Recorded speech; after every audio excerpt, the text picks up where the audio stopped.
Hey friends, it was great for those who were able to join us yesterday for our regular Sunday gathering. We launched a new teaching series looking at the story of Hosea.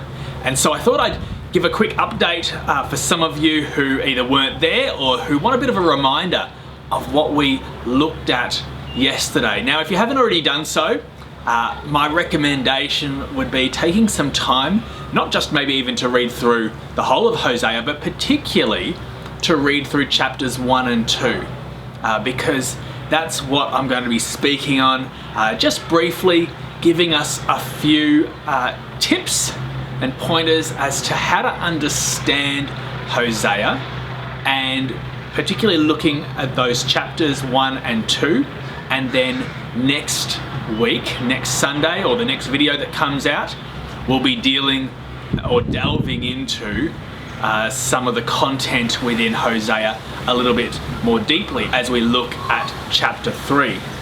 But if we open up our Bibles, what we find is that Hosea chapter 1 really deals with the specific situation that we find Hosea in. God comes to Hosea and he says to him, go and marry Gomer. She's a promiscuous woman, we're told. And we're not given exactly whether she was sleeping around with other men before her marriage or afterwards, but we're certainly told that she's well known to be a promiscuous woman. And yet Hosea is told or commanded by God to go and to marry her. And we're going to find, as we explore this book here, this narrative, that Hosea's relationship with his wife Gomer mirrors or parallels God's relationship with the people of Israel. And just as her adultery, Gomer's adultery, puts the relationship on the line with Hosea, so too does Israel's adultery put their relationship on the line with Yahweh, their creator and their Lord.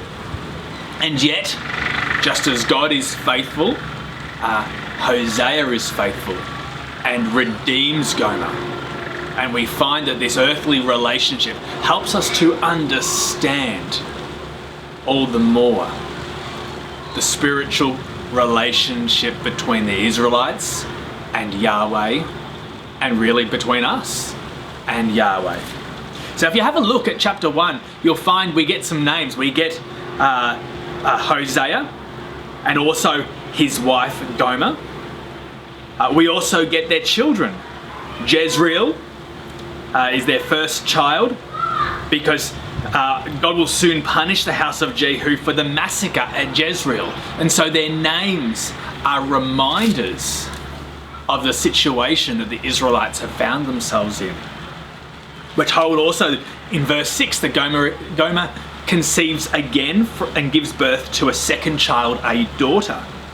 And this daughter is to be called Lo Ruhamah, which means not loved.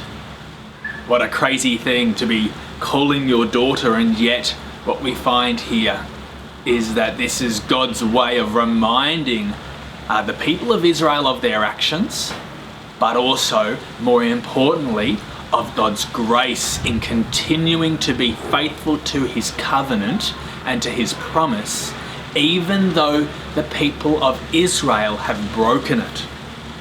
And we're told that Gomer has another son, a third son, Lo Ami, which means not my people. This is a dire and drastic situation, not just for Gomer and Hosea, as we'll find out, but that is certainly true, but for the people of Israel, as they have turned away from their relationship with Yahweh. They have been unfaithful to their covenant, and they have abandoned him. And yet, God shall continue, despite all that they have done, to be faithful, and shall redeem them and bring them back into relationship with him. We find as we read through chapter 2 That the first half, from verse 1 through to verse 13, declares the dire state that Israel is in, as it speaks about Israel personified as the wife of Yahweh and what is to happen to her. And yet, we find abundant grace right in these early opening chapters of this book. From verse 14 right through to verse 23 at the end, as God declares that he will continue to be faithful and that he is going to redeem his wife. In fact, we're told that in verse 14 of chapter 2, therefore I am going to allure her. I will lead her into the wilderness and speak tenderly to her. We find again and again this wilderness is a barren place, a place of desolation and a place of difficulty and challenge. And yet it's also a place of encountering afresh Yahweh, the Creator and Lord. We're told in verse 16 that in that day, declares the Lord, you will call me my husband, and you will no longer call me my master. Their relationship doesn't just change, but it actually is going to get better. This is what reconciliation looks like. They will call Yahweh husband, not even simply master. As we move further down in chapter 2, Yahweh says to them that I will betroth you to me forever. This is what is awaiting Israel, even despite her unfaithfulness. I will betroth you in righteousness and justice, in love and compassion. I will betroth you in faithfulness, and you will acknowledge the Lord. Isn't this a beautiful picture of the justice and the righting of wrongs as Israel is redeemed and brought back into a relationship?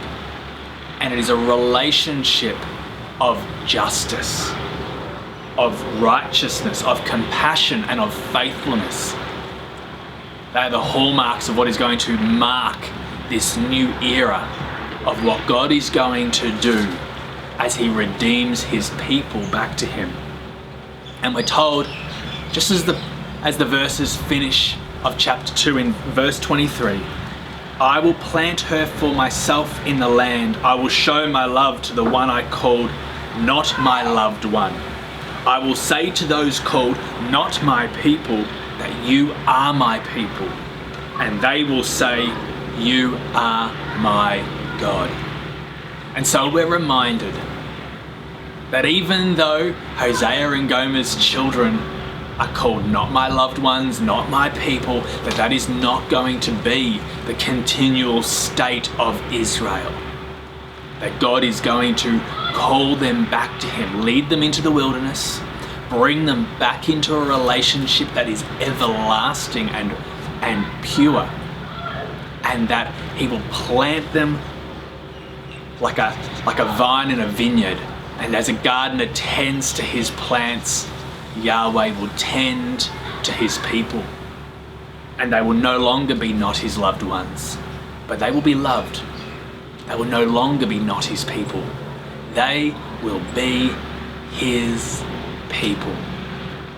Oh, my friends, on the first Sunday after Easter, what a beautiful Old Testament story this is, as we continue to remind ourselves of God's grace and of his mercy and of his work in this world, calling the creation back to him, bringing creation back into relationship with him, and creating a people who are his people, whom he loves and that will endure forever.